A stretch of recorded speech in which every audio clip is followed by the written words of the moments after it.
कधीच नाही चुकणार तुमचे फेवरेट टीव्ही शोज झी5 सोबत, तेही एकदम फ्री।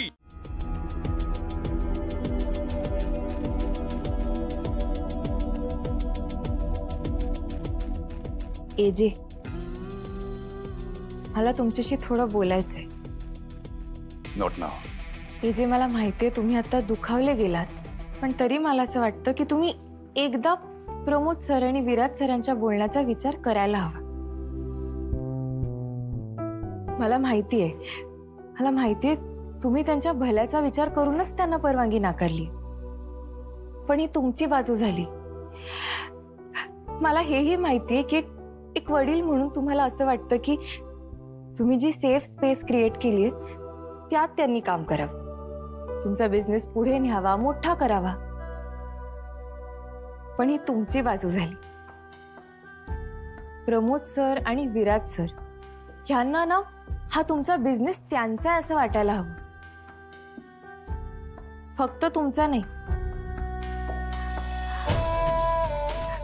मी तुम्हाला एक उदाहरण देते, बघा पटतंय का। आमचा पण बिझनेस आहे, नाही म्हणजे काही तुमच्या इतका मोठा नक्कीच नाहीये, पण आमची बेकरी आहे ना छोटी, त्याला बिझनेसच म्हणा। हे जे लहानपणापासून ना रेऊला स्वयंपाकाची खूप आवड होती, पण मला कधीच नव्हती। आम्ही अगदी लहानपणापासून बाबांना कायम बेकरीत काम करताना बघायचो, आणि मी आणि रेऊ खेळायचो ना तेव्हा रेऊ मात्र कायम बेकरीत काम करायची आणि मला ऍक्ट्रेस व्हायचं असायचं। पण बाबांनी आम्हाला असं कधीही सांगितलं नाही की मोठं झाल्यावर पुढे जाऊन आम्हाला हेच करायचंय। उलट रेऊ तर वाट बघत होती की कधी एकदा ती छान केक बेक करायला शिकेल आणि मग बाबा स्वतःहून तिला त्यांच्याबरोबर काम करण्याची संधी देत। स्वतःचा बिझनेस सुरू करणं ही सोपी गोष्ट नसते, आणि प्रमोद आणि विराज दोघंही अजून खूप लहान आहेत हे सगळं हँडल करायला। बरोबर आहे, पण मला सांगा, एखादं लहान मूल चालायला लागलं की ते पडेल या भीतीने त्याचे आई वडील त्याला बसवून ठेवतात का? नाही ना, उलट त्या लहान मुलाला गरज पडेल तिथे त्याला आधार देतात। विराज सर आणि प्रमोद सर पहिल्यांदाच स्वतःच्या हिमतीवर काहीतरी करू बघतायत, आणि एजे, त्यांच्या आई बाबांनंतर तुम्हीच त्यांच्यासाठी वडीलधारे आहात। तुम्ही त्यांचे काका असूनही ते तुम्हाला बाबा म्हणतात। मग आता असं असताना त्यांच्या पहिल्या पावलावर तुम्ही त्यांना साथ देण्याऐवजी जर त्यांना परवानगी नाकारलीत ना, तर भविष्यात त्यांना गरज होती तेव्हा त्यांच्या वडिलांनी त्यांना साथ दिली नाही हेच कायम त्यांच्या लक्षात राहील। आयुष्यभर तुमच्या नात्यात ना अडी राहील। प्लीज एजे, त्यांना परवानगी द्या।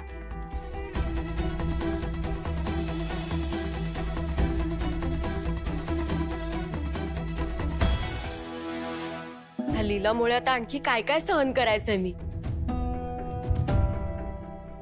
आता काही सहन करायचं नाहीये सर, उलट आता आपण काय काय करू शकतो हे दाखवून द्यायची वेळ आली आहे। म्हणजे सरू, श्वेताला डावलून जेव्हा लीला घरी आली होती तेव्हा तुला आज जसं वाटतंय ना तसंच वाटलं होतं मला। तुला वाईट वाटतंय ह्याचा इतरांना फरक पडत नसला तरी मला पडतो, आणि म्हणूनच आम्ही दोघी इथे आलोय। आम्हाला असं वाटतंय की आता आपण तिघींनी एकत्र यायची वेळ आली आहे। एजे आणि दुर्गा बहिणींना आपण दाखवून द्यायला हवं की जर आपल्या मनात आलं तर आपण काय काय करू शकतो।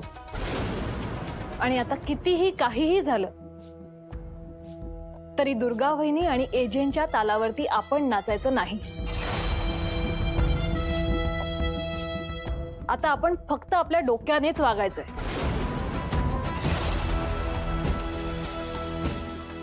हा, बरोबर बोलताय तुम्ही दोघी। आधी मला वाटायचं दुर्गा वहिनी खूप चांगल्या आहेत, आपल्या तिघींची एक टीम आहे, पण तसं नाहीये। आणि जर त्या आपला विचार करणार नसतील तर आपल्यालाही त्यांचा विचार करायची काहीच गरज नाहीये.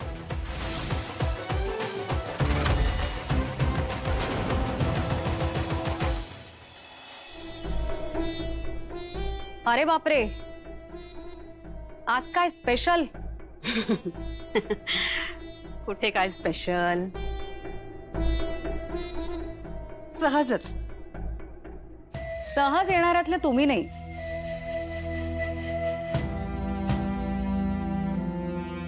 कारण तर आहे.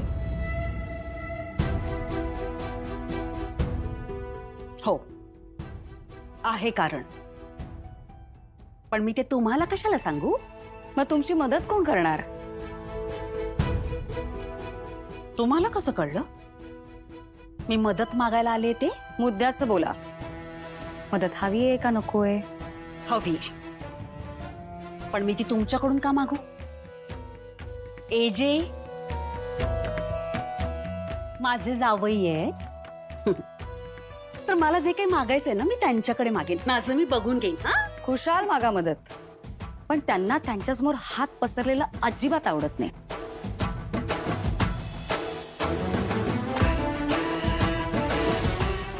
चीड येते त्यांना.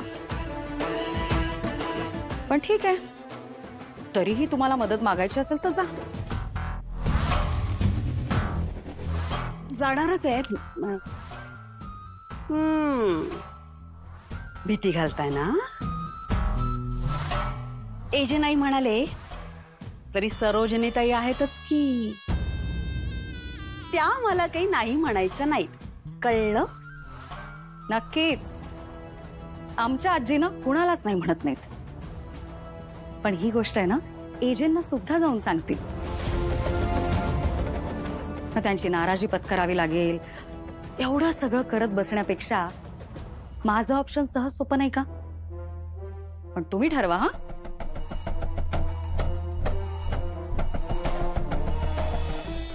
एजे जर मदत मागितल्याने खरंच चिडत असतील ना तर मदत न मागितलेलीच बरी. तेव्हा एकदा मदत घ्यायला जायची आणि कायमचा मार्ग बंद व्हायचा. त्यापेक्षा ही बया मदत करतेय तर हिच्याकडूनच पैसे घेऊन मोकळं व्हावं.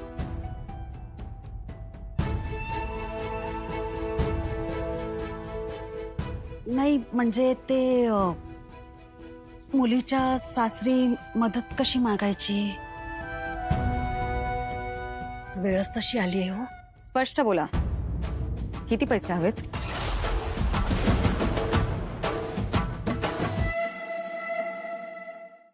झी5 ॲप डाउनलोड करा आणि पहा सर्व एपिसोड्स एकदम फ्री.